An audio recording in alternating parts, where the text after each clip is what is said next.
Сәлеметсіңдер ме балалар? Бүгінгі сабағымыздың тақырыбы еселік салыстыруға берілген есептерді шығару. Сабағымыздың мақсаты есепке талдау жүргізіп, оны шығару. Нөмірі 1 мысал, балалар ойын ойнады, қыздар мен ұлдарды сана, сұлба бойынша есептер құрастырып, оларды шығар. Есеп құрастырар алдында біз мына 3 сұрақты еске түсіреміз. Яғни есеп не туралы, есепте не белгілі, есепте нені табу керек. Яғни бізде есеп не туралы, балалардың ойнағаны жайлы, ойында қыздар мен ұлдардың қатысқаны жайлы. Енді есепте не белгілі? Ол осы мәліметті қосу үшін біз мына суретте берілген қыздар мен ұлдардың санын санауымыз керек. Ұлдардан 1, 2, 3, 4, 5, 6. 6 ұл және 2 қыз. Енді есепте нені табу керек, Біз мына әр сұлбаға қарап есептер құрастырамыз. Бірінші сұлба бойынша, яғни бізде есеп ұлдар мен қыздар жайлы дедік, Ұлдар саны 6, қыздар саны 2. Сұрақ, ұлдар қыздарға қарағанда нешеуі артық, немесе қыздар ұлдарға қарағанда нешеуі кем. Енді осыны табу керек. Бірден табайық. Енді артық кем табу үшін азайтамыз, 6-дан 2-ні азайтамыз. Сонда 4-еуі артық, немесе кем. Жауабы ұлдар қыздарға қарағанда 4-еуі артық, және қыздар ұлдарға қарағанда 4-еуі кем. Енді екінші сұлба бойынша жаңағы ұл, қыз. Мұнда енді қыздар саны белгісіз, бірақ кем дейді. Нешеге кем бізде? 4-ге, яғни қыздар белгісіз, 4-ге кем дейміз. Бұл есепте қыздар саны табу керек. Кем десе не істейміз? Азайтамыз, Яғни 6-дан 4 алып тастаймыз, сонда 2. Сонда жауабы ойынға 2 қыз қатысты. Келесі. Сұлба 3-ші сұрақ. Ұлдар саны 6. Енді қараймыз. Мұнда қыздар саны 2, Қыздар ұлдарға қарағанда неше есе кем? Яғни 6-ны нешеге бөлу керек? 2 шығатындай. Яғни 3, Сонда қыздар ұлдарға қарағанда 3 есе кем. 3 есе кем десек не істейміз? Бөлеміз, Онда 6 бөлінген 3 тең болады 2. Сонда жауабы ойынға 2 қыз қатысты деп жазамыз. Келесі.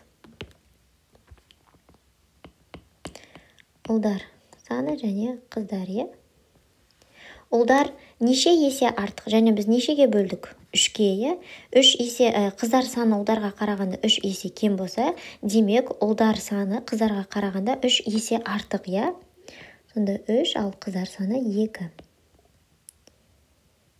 Енді есе артық деген кезде біз көбейтеміз, Яғни неше есе артық болса, сонша көбейтеміз. Демек 2-ні 3-ге көбейтеміз. Тең болады 6.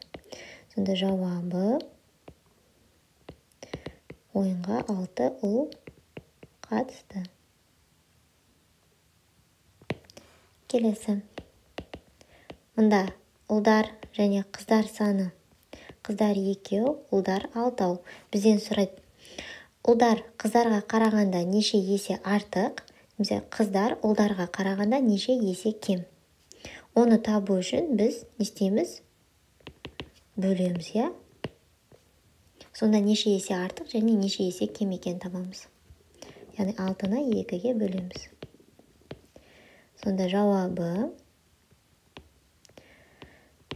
ұлдар қыздарға қарағанда 3 есе артық, қыздар ұлдарға қарағанда 3 есе кем. Келесі 6-шы есеп.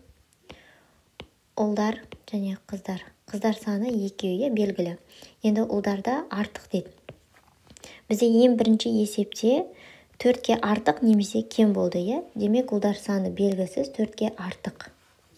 Енді ұлдар саны табу үшін не істейміз? Артық болса қосамыз. Яғни 4-ке 2-ні қосамыз. Сонда 6 болады. Сонда жауабы ойынға 6 ұл қатысты. Яғни есеп құрастырғанда да, есепті шығарғанда да осы 3 сұрақты пайдаланамыз. Нөмірі 2-ші мысал, дөңгелектерге қарағанда шаршылардың нешеуі артық, шаршыларға қарағанда дөңгелектердің нешеуі кем. Міне бізде 2 дөңгелек және 7 шаршы бар, е? Мысалы, не жазатын болсақ, дөңгелектер саны 2, шаршылар саны 7. Енді бізден сұрайды. Яғни шаршылар дөңгелектерге қарағанда нешеуі артық, дөңгелектер шаршыларға қарағанда нешеуі кем. Енді қаншаға артық немесе кем екенін табу үшін біз үлкеннен кішіні азайтамыз. Яғни әрқашанда біз азайту амалын қолданамыз, яғни артық немесе кем екенін табу үшін. Сондықтан біз 7-ден 2-ні азайтамыз. Тең болады 5. Демек, шаршылар, дөңгелектерге қарағанда 5-еуі артық, өйткені оның саны 7, ал дөңгелек 2. Дөңгелектер шаршыларға қарағанда 5-еуі кем. Өйткені дөңгелектер саны тек қана 2, ал шаршылар саны бізде қанша болып тұр? 7 болып тұр, е? Сондықтан біз артық кемді осылай табамыз. Б есебін қарастырайық. Дөңгелектерге қарағанда шаршылар неше есе артық, немесе шаршыларға қарағанда дөңгелектер неше есе кем. Яғни бізде мында 2 дөңгелек және барлығы 10 шаршы бар. Дөңгелектер саны бізде 2, шаршылар саны бізде 10. Бізде не сұрап тұр? Неше есе артық және неше есе кем. Осындай есеп келген кезде біз міндетті түрде бөлу амалын қолданамыз. Өйткені бізде шаршылар саны дөңгелек сандарынан үлкенірек болып тұр. Енді неше есе артық екенін табу үшін біз бөлеміз. Яғни 10-ды 2-ке бөлеміз. Сонда тең болады 5. Яғни шаршылар дөңгелектерге қарағанда 5 есе артық. Өйткені дөңгелектер тек қана 2, ал шаршылардың саны 10. Енді дөңгелектер шаршыларға қарағанда 5 есе кем. Өйткені оның саны тек қана 2, ал шаршылар саны 10 болып тұр. 2 көбейтілген 5 тең болады 10. Бұл нені білдіреді? Мұнда дөңгелектер саны 2 дейді, ал шаршылар саны 5 есе артық. Сондықтан көбейтіп тұр. Сонда біз мына жерде шаршылардың санын тауып тұрмыз. Шаршылар 5 есе артық. Сондықтан көбейту болып тұр. Беті алынған 5 тең болады 2. Бұл өрнекті қарайтын болсақ, мысалы бұл бізде шаршылар саны. Азайтылған 5 деген жазу, ол нені білдіреді? Ол айтады, дөңгелектер шаршыларға қарағанда 5-еуі кем деген жазу. Яғни бұл жерде дөңгелектер нешеу деп тұр, соны сұрап тұр. Біз сонда дөңгелектер сан таптық. Бұл осындай өрнек. Демек, енді қорытынды жасайтын болсақ, Б-ға қайтадан келетін болсақ, бір санның екінші саннан неше есе артық немесе неше есе кем екенін білу үшін, яғни көп санды аз санға бөлеміз. Нөмір 3 есепті шығар. Алияда 3 шар, ал сырымда 6 шар бар. Сырымның шары неше есе артық. Есеп не туралы? Жаңағы Алия мен сырымда шар бар болғаны жайлы. Есепте не белгілі? Алияда 3 шар, сырымда 6 шар екен белгілі. Енді есепте нені табу керек? Сырымның шары неше есе артық. Соны табу керек. Есептің шартын жазайық. Алияда 3 шар, сырымда 6 шар, және бізге неше есе артық екенін табу керек. Яғни шешуі, неше есе артық екенін табу үшін біз 6-ны 3-ке бөлеміз. Тең болады 2. Сонда 2 есе артық екен. Жауабы сырымның, толық жазатын болсақ, сырымның шары 2 есе артық. Есептердің шартымен сұлбасын толықтырып, оны шығар. Алияда 3 шар бар, ал сырымның шары одан мұнда және мұнда неше есе артық немесе кем екенін жазуымыз керек. Бізде алдыңғы есепте нені таптық? Сырымның шарлары 2 есе артық екенін тапқан болатынбыз. Демек, осы есепте ал сырымның шары одан 2 есе артық деп толықтырсақ болады. Енді сырымда неше шар бар? Яғни бұл есеп жаңағы Алия мен сырым жайлы. Алияның шарлар саны белгілі 3, сырымдікі белгісіз, бірақ Алиянкінен 2 есе артық. 2 есе артық десек, онда біз не істейміз?